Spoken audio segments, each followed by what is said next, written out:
everyone. So my name is Giselle Haposlausa. This day I'm going to discuss about the theme and plot of El Filibusterismo. The theme and plot of El Filibusterismo was changed to convey the message that the present system of the government in the Philippines, through corrupt officials dominated by the Friars, can lead to the downfall of Spain. This point was stressed by Simon in the novel when he said, what is a man to do when is denied justice? So the theme and plot of El Filibusterismo stated that it was changed because at the year 1888, Jose Rizal gumawa siya ng pagbabago sa plot ng El Filibusterismo at pinabuti niya ang ilang mga kabanata para ipahikayat ni Rizal ang mga mensahe sa isang nobelang ito. So Jose Rizal, writing El Filibusterismo to persuade some Filipino people to impart the message of the novels for some Filipinos. And at this novel, El Filibusterismo, Jose Rizal wrote this novel to show Filipino people and how we bondage by Spain. And also stated that El Filibusterismo, the main character in this novel is Simon. Simon, siya ang continuation ng Juan Crisostomo Ibarra in Noli Me Tangere, but in this novel, El Filibusterismo, tinatawag na siya ay si Simon. So Simon, isa siyang mayaman na jeweler. His principle and philosophy of life is gusto niya na magbukas ng isang revolusyon. This El Filibusterismo, this novel is more on revolution and greed.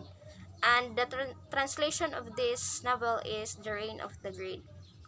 So, kung ikumpara natin sa nobelang Noli Me Tangere at El Filibusterismo, so Simon changed his attitude in El Fili. He want a revolution. But in Noli Me Tangere, Simon, siya ay isang mabait at walang plano na maghigante. At sa El Fili, gusto niya ng isang revolusyon. Kay bale, siya ay na-trigger doon sa mga tao na sige, gumawa kayo ng isang rebellion.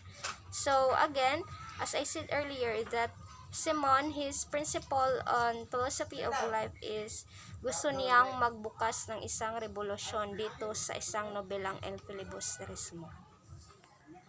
Next. Take the law into his own hands or wait for Spanish to give him rights.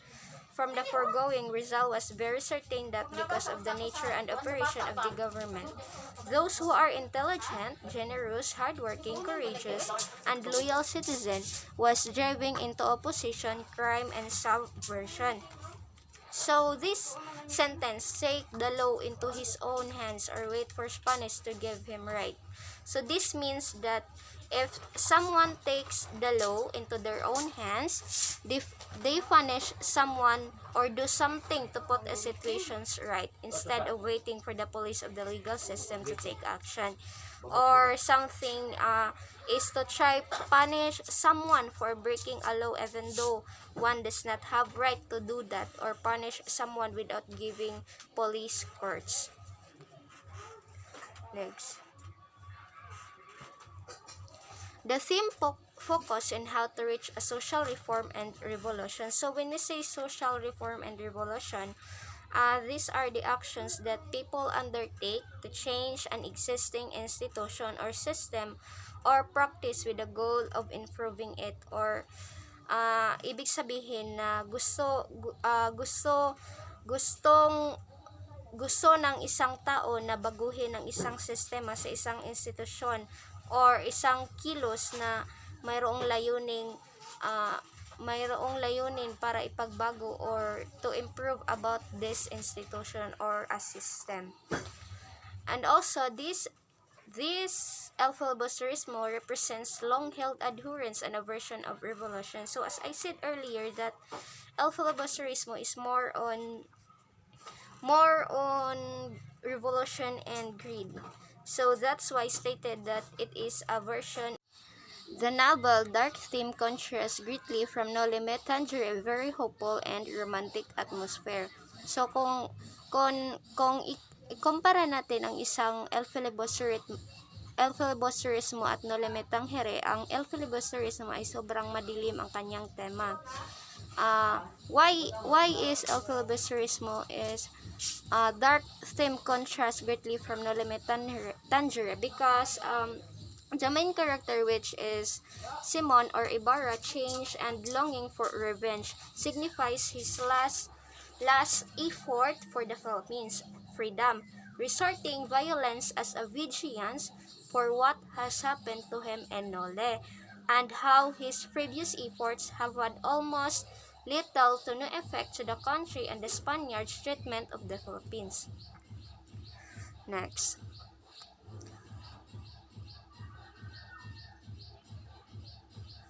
In the introduction in the book itself, that it states that the theme is about colonialism. So yes, it is true. The novel El Filibusterismo, the main conflict of this is colonialism. So whether or not colonialism is right, if it is civilize a race, should start race rebel or assimilate, should if independence is wished for, should it be peaceful or bloody. So, El Filibusterismo Rizal dedicated the books to the memory of Gamborsa from Cavite. They were executed by the Spanish. So, when we say Gamborsa, this refer to the three Filipino Catholic priests na sina Mariano Gomez, Jose Burgos at Jacinto Zamora. So, sila ay binitay sa pamamagitan ng mga garote ng mga kasila na wala man lang abogado doon. So, ibinitay sila noong February 17, 1872. So, and also, they were banned for instigating a small mutiny and were executed. I feel this is unworthy as it creates, so in my own opinion, a bit of contrast with Nole's dedication that the Gamborsa were very justly killed by the Spaniards, which is also parallel with one of the chapters in El Filibusterismo. Next. So, central theme and main themes of El Filibusterismo. So, political novel, book for a thought, ideal means of achieving social freedom, bitterness, hatred, pain, violence, and sorrow. So, ang nobelang El Filibusterismo, isa itong political novel. Book for a thought because mayroon tayong makukuhang aral tungkol sa isang nobelang ito. And ideal means of achieving social freedom. So, we go back in 21st century that we are being colonized in Spaniards, that as a Filipino, we have mayroon tayong karapatan para ipaglaban ang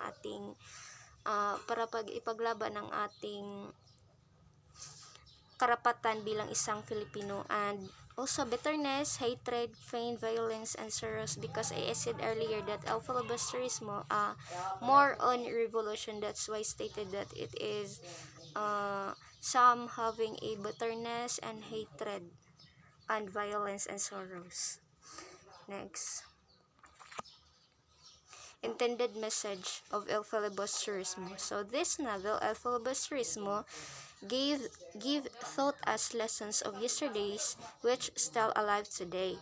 Few main purpose of this novel are to defend Filipino people from foreign accusations of foolishness and lack of knowledge, to show how the Filipino people lived during Spanish colonial period, and the cries and woes of his countrymen against abusive officials, expose the cruelness, corruption of the false government, and honestly show the wrongdoing of some Filipinos that led to further failure.